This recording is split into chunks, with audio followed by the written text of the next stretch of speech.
வந்து இந்த ஆண்டவரோடு பகிர்ந்து கொண்டு ஆண்டவர் கொடுக்குற வார்த்தைகளை எங்களுக்காக பிரயாசப்பட்டு உபவாசத்தோடு வந்து கொடுக்குற அந்த பாஸ்டர் அம்மாவையும் உங்க கருத்துல ஒப்பு கொடுத்து ஜெபிக்கிறப்பா. அவங்க அருமையா பெருமையா ராஜா சதிப்பா எங்களுக்கு ஆறுதலா ராஜா நன்மை உண்டாதுற ஈவுகளுடைய கண்களா எங்களுக்கு பரிசாக ஆண்டவர் எங்களுக்கு கொடுத்த கிருபைக்கு நன்றி செலுத்துகிற ராஜா. ஸ்தோத்திரிக்கிறப்பா. அம்மா ஜெபிக்கும் போது ஆண்டவர் கூட இடைப்பட்டு பேசின ஒவ்வொரு வார்த்தைகளையும் இயேசுவின் நாமத்தினால நான் சந்தோஷமா ஏற்றுக்கொண்டு அதை நான் சாட்சியா பகிர்ந்து கொடுக்குறேன். ஏசப்பா உச்சன் தலையிலிருந்து உள்ள கால்கள் வரைக்கும் வரி வரியா பேசி ஒவ்வொரு ஸ்டெப்பையும் அவர் ஆசீர்வதிச்சு கொடுத்திருக்கிறாரு. கால் வலியில இருந்து காலில் கீழே இருக்கிற அந்த பெரிய புண்ணை கூட அதுக்கு ஒரு விளக்கம் சொல்லி அதை உண்மையை எடுத்து சொல்லி அதுக்காக சாட்சியா நின்று அதை நான் எடுத்து போடுத மகளேன்னு சொல்லி இருக்கிறாரு. போட்டு ஒரு விடுதலை நான் கொடுக்க போறேன், எங்க இருந்து வந்துச்சு அதை நான் அங்கேயே திருப்பி அனுப்புவேன்னு ஒரு நல்ல ஒரு அப்பா எனக்கு ஒரு விடுதலை கொடுக்கறதுக்காக அந்த வார்த்தையை என்னோடு பேசியிருக்கிறாரு கர்த்தர்.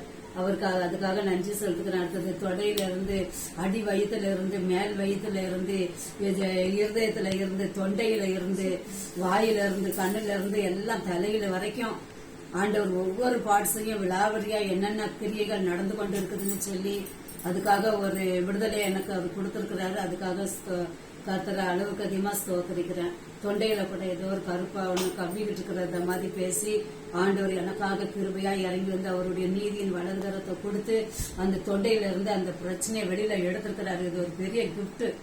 அம்மா எனக்காக அதுக்காக பிரயாசப்பட்டு அவங்க ஆண்டவரோடு பகிர்ந்து இந்த காரியங்கள் அவங்களும் கூட இருந்து செஞ்சதுக்காக அவங்க குடும்பமும் ஆசீர்வதிக்கப்படணும். அவங்க எனக்காக செஞ்சதுக்காக அவங்களுக்கு நான் நன்றி செலுத்துக்கிறேன். பரலோக தேவனுக்கு நன்றி செலுத்துக்கிறேன். என்ன ப்ராப்ளம் இருக்கு? ஏதோ ஒண்ணு எப்ப பார்த்தாலும் சளி அடைக்கவும் தொண்டை இறுக்கி பிடிச்சிருது. அப்படியே மேல ஒரு சோறு கூட உள்ள போக மாட்டேன். அந்த மாதிரி சாப்பிடாம உயிருக்கு ஆபத்து வரலான்ட்டு வச்சிருக்குது. சில நேரம் விக்கல் எடுக்குது, ஏப்பம் வருது. இந்த காலில் உள்ளது வந்து 2 உருண்டை உள்ள போச்சுன்னா சில நேரம் நின்னுட்டு கூட அடைக்குது. அதுதான் நின்னுக்கிட்டு அடைக்குது. அது வந்து ஒரு கருப்பு ஒரு உருண்டை அந்த மாதிரி வந்து ஏதோ யாரோ கொடுத்துருக்காங்க, அதை நீங்க சாப்பிட்டுட்டீங்க, அதனால வந்துடுங்க. யாரோ கொடுத்துருக்காங்களோ? இவர் இல்லை, இதுதானே சொல்றேன். இந்த காலில் குறிச்சு ஆண்டவர் பேசினாரு இல்லையா? அது எவ்வளவு நாளைக்கு முன்னால உங்களுக்கு பேசினாரு? நம்ம சாதாரணமா பேசிட்டு இருக்கும்போது அந்த காலை பத்தி பேசினாரு. நம்ம சாதாரணமா பேசிட்டு இருக்கும்போது காலை ஏதோ ஏற மாதிரி இருக்குதுன்னு சொன்னாரு இல்லையா? சொல்லுங்க. 3 மாசம் நாங்க ஜெபம் பண்றதுக்கு முன்னாடி ஒரு வாட்டி அம்மா எங்களுக்காக பிரயாசப்பட்டு இந்த குடும்ப ஜெபம் பண்ணி நாங்க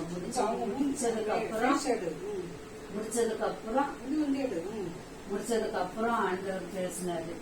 இருங்க நீளமா ஒண்ணு காட்டிக்கிட்டு இருக்கிறாரு ஆண்டவர்னு சொல்லிட்டு, உங்க காலில் ஏதோ எறா மாதிரி ஒரு பூச்சி முத்தத்துல ஒரு மரம் இருக்குது, அந்த மரத்துக்கிட்ட ஆண்டவர் தரிசனம் காட்டுறாரு. உங்க காலில் ஏறுற மாதிரி இருக்கு, அதுக்கு என்ன அர்த்தம்னு தெரியல. இனிமே நான் போய் ஜெபம் பண்ணி அதுக்கு என்னன்னு கண்டுபிடிச்சு நான் சொல்லி அடுத்த வாட்டிக்குள்ள நான் உடையில போன்ல நான் பகிர்ந்து கொண்டு இருக்கேன்னு சொல்லிட்டு ஆண்டவர் காட்டுறாரு. அந்த தரிசனமா சொல்லிட்டு பண்ணிட்டு போயிருந்தாங்க. அதுக்கப்புறம் அவங்க சொன்ன மாதிரியே ஒரு வாரம் ஆகல, காலில் அப்படியே ஒரு பூச்சி கடிச்ச மாதிரி ஒரு விஷம் திரும்பி ஏறின மாதிரி கால் வீக்கத்துல அது கணத்தை காட்ட ஆரம்பிச்சிட்டது. அப்புறம் அம்மாட்ட சொன்ன பாத்தீங்களா ஆண்டவர் வெளிப்பாடு கொடுத்தாருன்னு சொல்லி அவங்க திருப்பி கேட்டாங்க.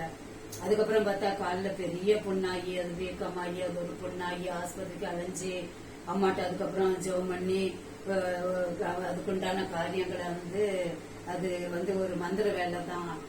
இவரும் ஒரு லேடிஸும் கூட இருந்து செஞ்சிருக்கிறாங்க. ஒரு முஸ்லீம் கோயில் மாதிரி காட்டுறாரு ஆண்டவர். அந்த இடத்துல ஒரு கயிறுல கதவுல பூட்டோட இந்த கட்டு செஞ்ச மாதிரி ஆண்டவர் காட்டிக்கிட்டு இருக்கிறாருன்னு தரிசனத்தை சொன்னாங்க. சொல்லிட்டு அதுக்காக பிரயாசப்பட்டு ஜெபிச்சாங்க. அந்த நேரத்துல கொஞ்சம் கொஞ்சமா புண்ணு ஆரம்பிச்சு அந்த வீக்கம்லாம் வத்தி கொஞ்ச நாள் காலில் புண்ணே இல்லாம சாதாரணமா நல்லா நடக்க ஆரம்பிச்சு நல்ல ஒரு விடுதலை கிடைச்சது. இப்ப திருப்பி இந்த மழை காலத்துல திருப்பி அந்த காலு திருப்பியா புண்ணா ஆயிட்டு திருப்பி தொல்லை கொடுத்து அம்மாட்ட சொன்னேன். கொஞ்சம் பண்ணி இருக்கிறாங்க. இந்த சுகத்தை யார் கொடுத்தா? ஏசப்பா.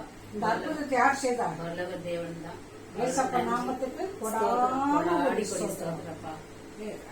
ஏசப்பா ஸ்தோத்திரம் ஆண்டவரே, ஸ்தோத்திர சுவாமி ஸ்தோத்திரம் ஆண்டவரே. இந்த மகள் சொல்லிக் கொண்டே இருப்பதே நீ கேட்டே தோப்பனே. ஹalleluya ஹalleluya. இது என்னுடைய கரம்ல உமது ஆணையால் அடிக்கப்பட்ட கரத்தை வைத்திருக்கிற உச்சல் இருந்து உள்ள கால் முழுவதுமாக ஆண்டவரே இன்னும் இப்போது சொன்ன சாட்சியோட அநேக சாட்சியோட எலும்பு நீ கிருபை செய்யும். சுகத்தையும் பலத்தையும் கட்டளையிடுவாய். In the name of Jesus. Cut பண்ணுங்க